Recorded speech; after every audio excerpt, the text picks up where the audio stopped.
Mengawali informasi di Kompas Siang bersama saya Francisco Don Asiano. Saudara, pada Sabtu pagi wilayah kota Banjarbaru, Kalimantan Selatan masih diselimuti kabut asap tipis dampak kebakaran hutan dan lahan. Kebakaran hutan dan lahan ini juga menyebabkan munculnya kabut asap di sekitar Bandara Syamsuddin Nur.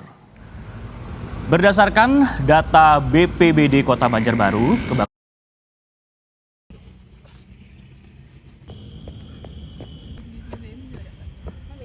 Gas. Kenapa? Ada info. Info apa? Itu Itu kebakaran hutan Di mana kebakaran? di Landasan Ulin. Ya kah? Ya, ayo kita usut. Ayo. Lucu. 1, 2, 3. Rimbawan Production. Sukses!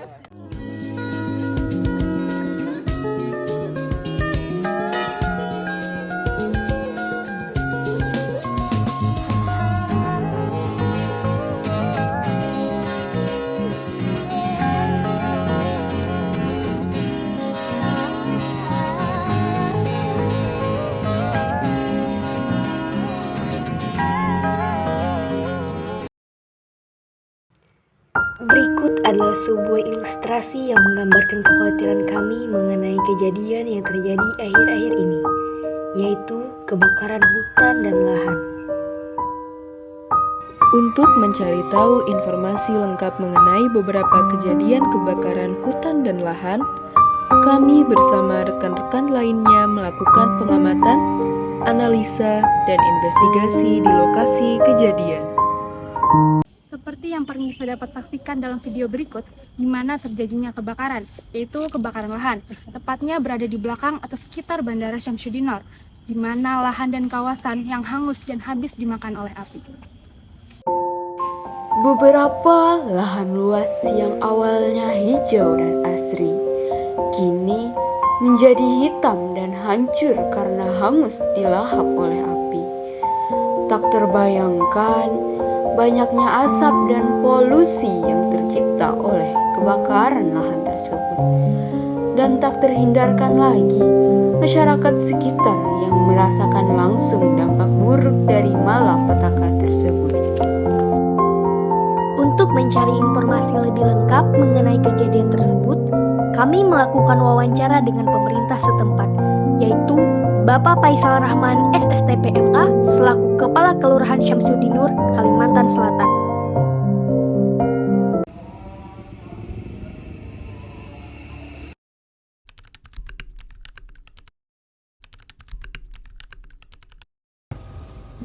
Kronologi, kalau secara pengalaman di lapangan yang jelas lahan gambut ini bisa dikatakan kan tidak boleh kekeringan.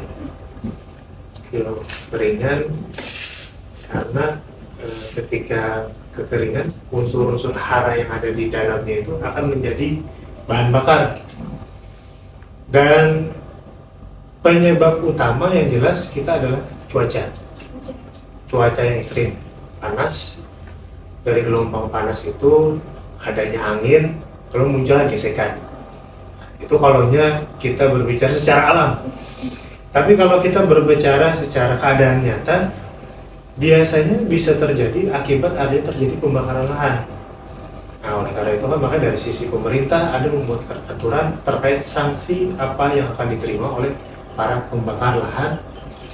Karena ketika satu titik api saja pernah muncul di lahan gambut, itu akan terjadi sebaran. Sebaran itu tidak terlihat di atas memang, tapi terlihat di dalam lahan tanah gambut tersebut. Mungkin seperti itu.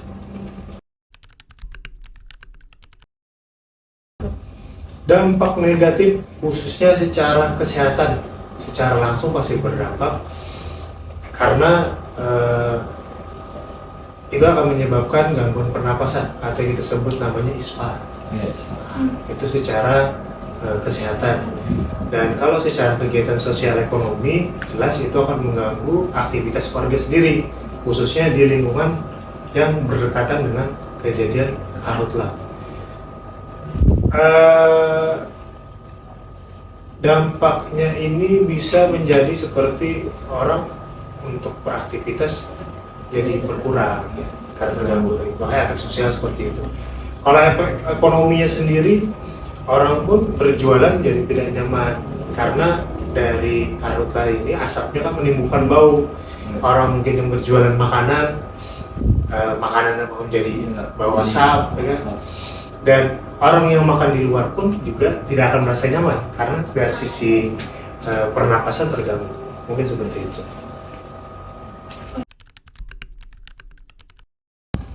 Kalau cara, kebetulan kami khusus di Kelurahan Samsudinur dan beberapa kelurahan lain yang memang di wilayahnya terjadi karhutla, kami memiliki para relawan yang khusus untuk membantu kejadian-kejadian pemadaman karhutla.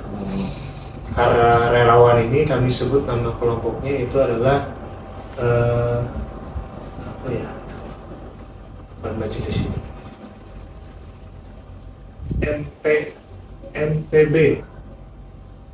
MPB, Masyarakat Peduli Bencana. Masyarakat Peduli Bencana. Betul. Masyarakat Peduli Bencana ini kumpulan dari beberapa BPK ya, Barisan Pemadam Kebakaran yang tergabung dan membantu untuk khusus di wilayah Kelurahan Samsudinur. Tapi karena dari sisi ikatan solidaritas mereka dalam hal membantu pemadaman ini, kadang tidak hanya khusus di kelurahan sini, tapi di wilayah lingkar, namanya kami sebut di lingkar utara, itu sepanjang lingkar utara walaupun sudah beda wilayah kelurahan, masyarakat peduli bencana ini tetap membantu untuk melakukan pemadaman. Dan kalau dibilang kendala itu ada terjadi ketika titik api ini jauh dari sumber air. Jauh dari sumber air karena peralatan yang mereka miliki bisa dikatakan terbatas, khususnya dari sisi mesin air ataupun selangnya sendiri. Jadi kalau seandainya titik air itu jauh dari titik pemadaman, otomatis harus memiliki tandon-tandon air yang digunakan untuk memadamkan api tersebut. Namun ya kalau kita memakai tandon air, otomatis kapasitas yang bisa dilakukan itu terbatas. Nah, kalau seandainya ada sumber air langsung, misalnya seperti sungai atau kanal air, itu sumber airnya sebagai bahan untuk pemadaman api dan tidak terbatas. Kalau mencegah, pastinya kami di lingkungan, khususnya lingkungan-lingkungan yang banyak masih lahan kosong, itu berusaha jangan sampai ada orang atau oknum yang melakukan pembakaran lahan, baik itu untuk pembukaan lahan ataupun membakar hasil dari panen mereka. Karena kadang kalau dari secara pertanian, ya mungkin bahasa pertanian, ada salah satu cara untuk mengusir hama itu dengan cara dibakar. Tapi kalau kita melakukan hal tersebut di musim-musim kemarau yang panasnya mungkin berkepanjangan, namun itu nantinya akan menyebabkan seperti yang saya tadi sampaikan, ketika satu titik api sudah pernah muncul, itu nanti akan terjadi sebaran di bawah tanah.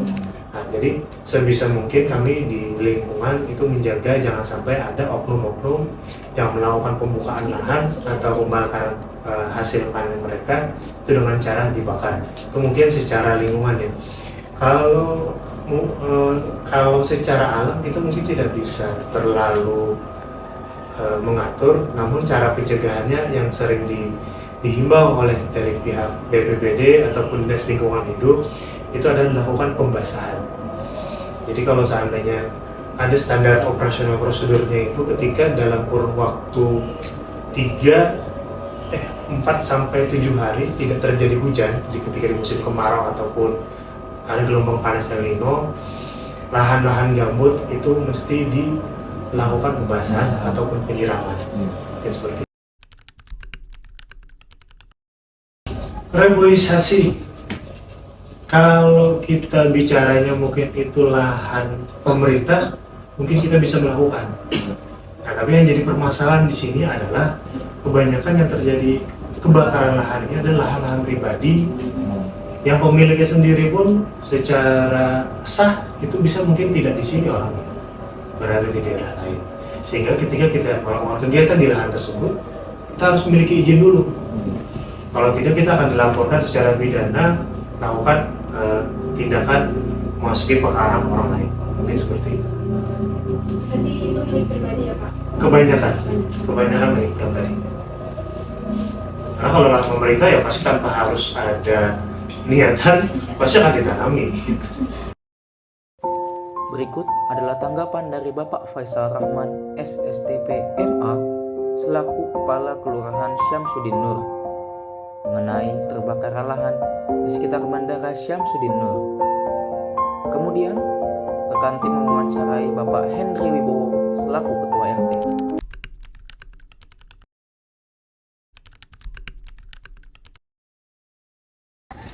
Baik, waktu kemarau beberapa bulan yang lalu memang banyak terjadi kebakaran di wilayah Syamsuddin Nur ya, wilayah bandara. Nah, di sini memang setiap hari kebakaran tersebut itu diakibatkan karena di sini masih banyak lahan kosong yang masih sambat lah, jadi orang Banjar itu sambat. Nah jadi kebanyakan sih tahu-tahu terbakar, cuma sudah sering terjadi kebakaran tuh salah satunya karena ada yang bilang nih untuk para petani yang meluaskan buka lahan baru itu sebagian, tapi faktanya di lapangan bukan seperti itu. Nah di lapangan itu di sini tuh banyak tanah kosong yang punya tanah tersebut kebanyakan bukan warga setempat, orang luar kota, orang sini lah. Nah jadi mereka pembersihan lahan tuh menghemat biaya lah, ya tadi cucul. Nah kalau pakai alat, kita pakai alat dan mengupakan orang kan banyak biayanya, yang lahan luas dan sangat sahabat sekali kalau. Nah itu ya satu-satunya yang apa ya, menghemat biaya itu ya dibakar gitu, dibakar. Nah itu karena di sini tanahnya gambut, nah sulit untuk dipadamkan.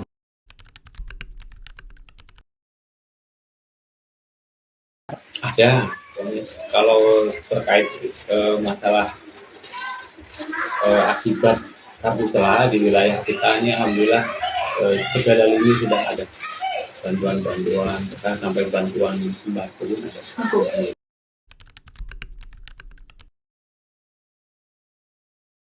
Bisa, karena selama masih ada lahan-lahan kita ini di sini masih banyak sekali nih lahan yang kosong, yang belum dimanfaatkan lagi, belum digarap lah.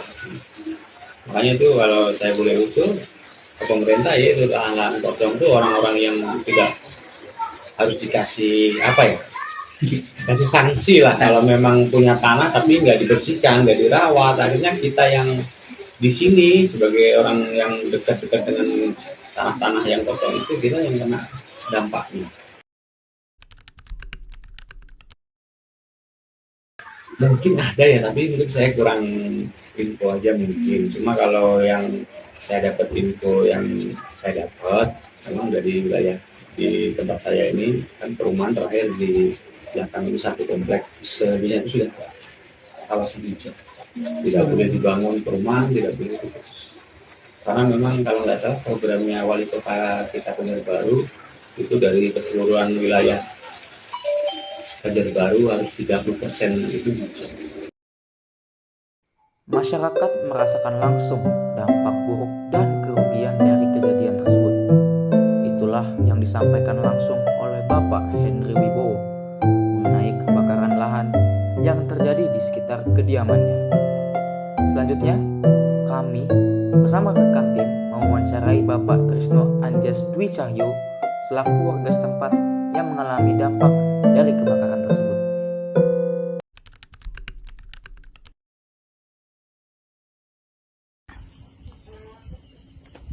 Perkenalkan, nama saya Regita Rahmaulia dari Fakultas Kehutanan Universitas Lambung Mangkurat. Jadi hari ini saya ingin izin mewawancarai Bapak tentang karhutla, kebakaran hutan dan lahan.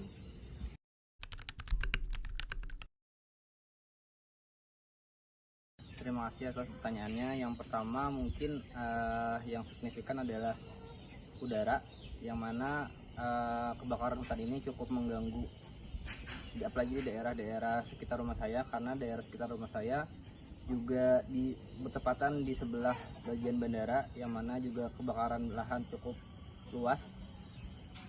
Kemudian dampaknya adalah udara cukup mengganggu, kurang sehat, apalagi beberapa minggu yang lalu saat kebakaran itu memang tidak bisa sama sekali untuk membuka jendela, pintu rumah, dan menjemur pakaian dan lain-lain.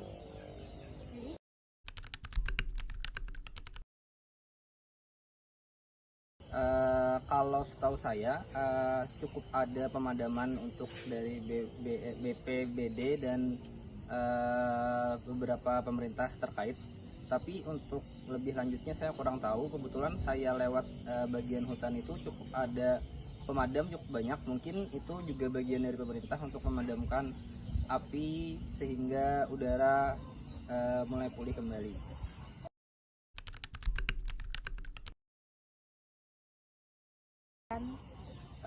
Mungkin untuk sarannya untuk musim-musim kemarau yang akan datang mungkin lebih diperhatikan lagi, jangan sampai hal-hal tersebut terjadi lagi, terutama untuk dicegah lebih dulu sebelum kebakaran.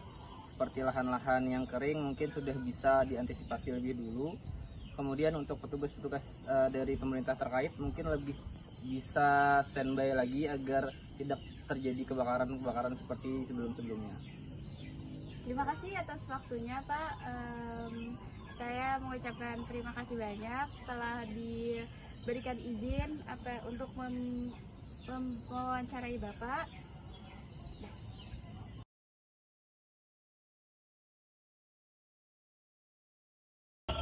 Berikut adalah tanggapan, pendapat, dan respon pemerintah setempat dan masyarakat sekitar. Kejadian ini meninggalkan kerugian, trauma, dan dampak buruk yang membekas hingga saat ini. Oleh karena itu, inovasi dan solusi sangat dibutuhkan untuk menangani, menyelesaikan, dan mencegah kejadian ini terulang kembali di masa yang akan datang. Saya, Narhuda, bersama dan rekan tim, melaporkan langsung dari tempat kejadian.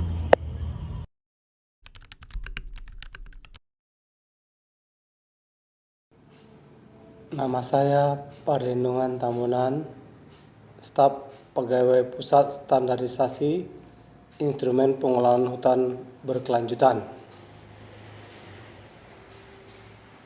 Solusi kebakaran hutan dan lahan.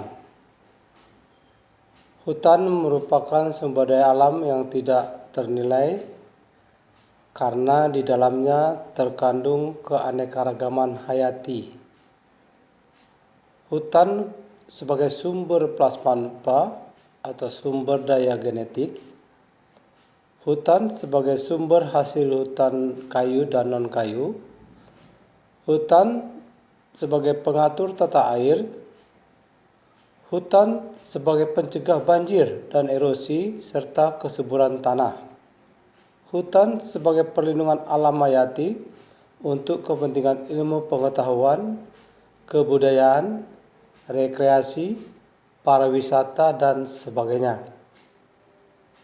Sedangkan lahan merupakan suatu wilayah di permukaan bumi, mencakup semua komponen biosfer yang dapat dianggap tetap atau bersifat siklis yang berada di atas dan di bawah suatu wilayah, termasuk atmosfer, tanah, batuan induk, relief, hidrologi, tumbuhan, dan hewan, serta segala akibat yang ditimbulkan oleh aktivitas manusia. Sumber daya lahan ada 3 bagian yang utama, yaitu pertama, lahan diperlukan manusia untuk tempat tinggal, tempat bercocok tanam, beternak, memelihara ikan, dan sebagainya. Kedua, lahan mendukung kehidupan berbagai jenis vegetasi dan satwa. Dan yang ketiga, lahan mengandung bahan tambang yang bermanfaat bagi manusia. Kebakaran hutan merupakan salah satu bentuk gangguan yang makin sering terjadi.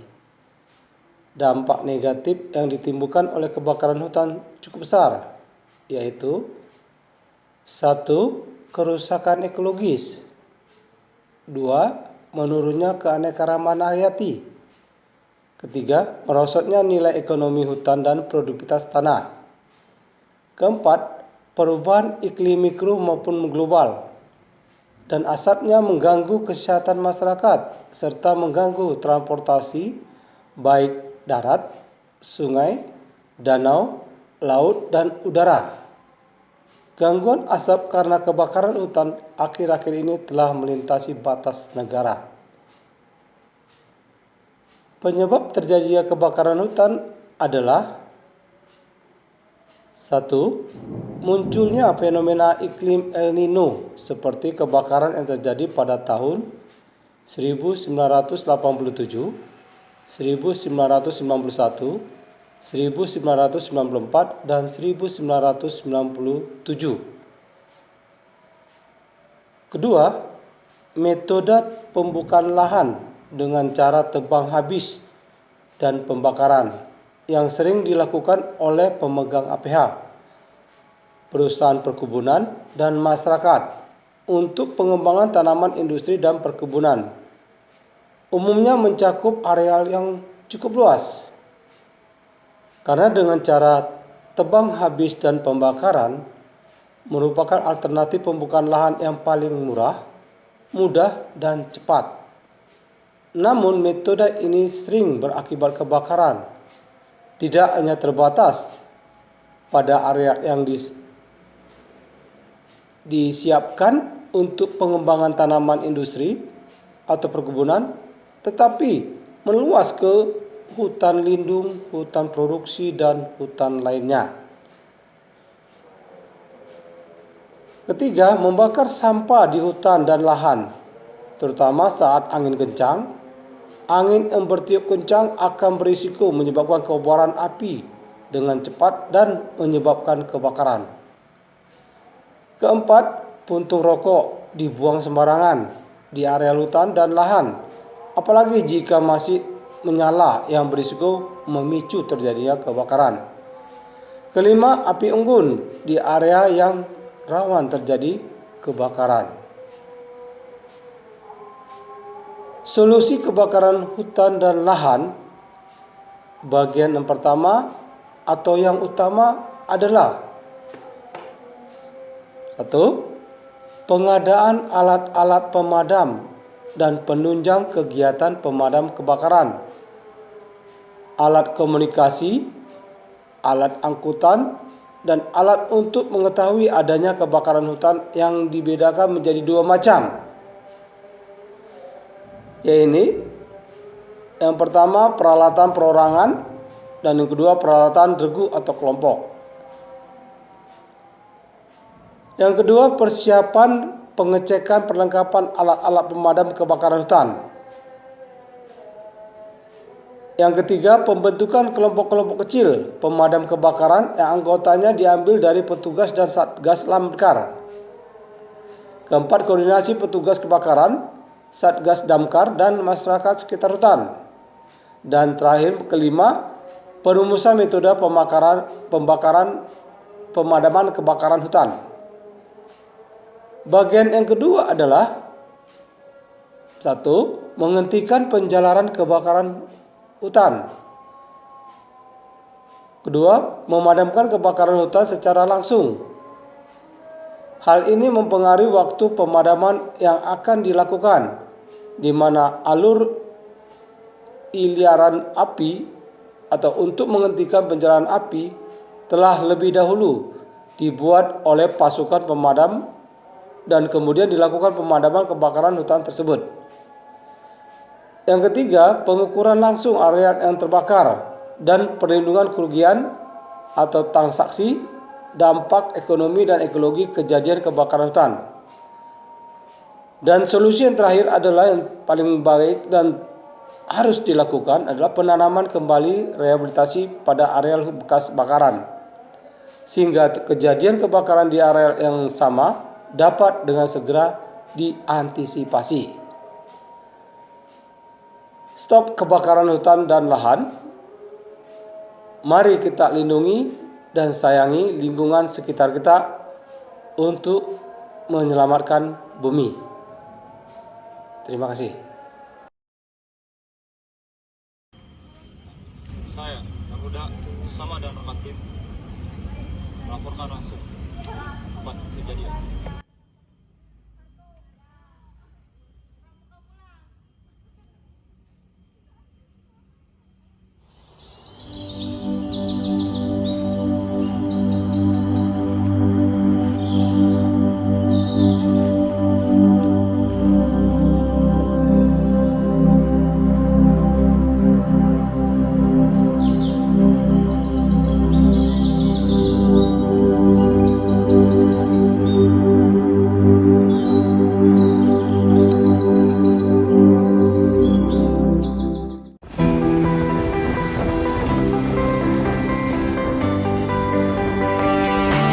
That's all we are. The sun comes up and it goes back down.